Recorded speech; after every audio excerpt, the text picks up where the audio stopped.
what you guys were doing through the season, and even once they got these guys to the combine, they seemed to be a little surprised that Vic was that athletic and Stefan was that smart and strong, and Grady played much bigger than 5'11". Did you think maybe you weren't appreciated as a unit as fully as maybe the #1 defense in the nation should be? I don't know. I don't know how everybody else felt. I really don't. I know that we earned our right to say we were an elite unit. That was a group of guys that was as good, if not better than any out there in the country, and could play against anybody and stand our own. And that's kind of where our focus is. And there's always going to be people that question and naysay and all that. We spend zero time and really, trying to prove something's proving it to ourselves and proving we belong and playing for one another. But the chip on the shoulder doesn't really come from doubters as much as it does. You got to have that kind of an edge to be right. And we had that group that was, but there's always people out there gonna, just like we weren't supposed to be able to stop all those high-powered Big 12 offenses. That was as good as there was in the conference, and we saw how that went. So we had our opportunities to match up last year, and I think we did pretty well for ourselves a year ago. Will we again? We'll see. But when we've been on the biggest stages, our guys have risen up, and that's not just last year. I think we saw ourselves matched up with the SEC. What in the last 10 years is probably the #1 program in the SEC, in LSU.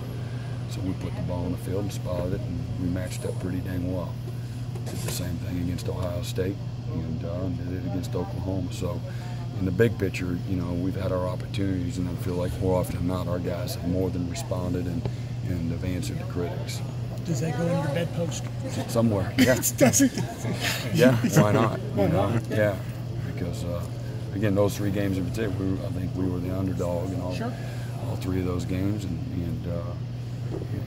so again, when you spotted the ball and decided to match up, our guys, showed they belonged. So I don't think we, other than our actions, got to really answer to anyone else. Brent, I had a chance to talk to you since the school announced it, but you had to be pretty pleased about the commitment they made to you this offseason with the new contract and the salary. Between Coach Sweeney and Dan Radakovich and President Clements and the board, I couldn't be more appreciative, thankful, humbled,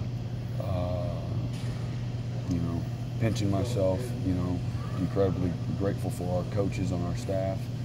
Our defensive staff, it's as good a group of guys and coaches I've worked with, and so it takes a group of them to be able to have that kind of success, and so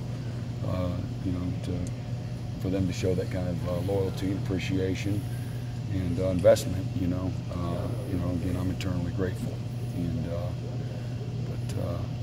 so again, this is as good as it gets to me in college football, and we have everything that we need, everything that any coach could possibly want. We have it here, and don't take a backseat to anybody, and they didn't need to do that.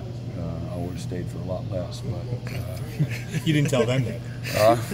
They didn't ask, but I didn't expect them to do it. I was really humble and but very appreciative. I mean, not that you were hurting previously, but now you're in that spotlight that Chad had these last few years with his contract and stuff. Are you comfortable with that?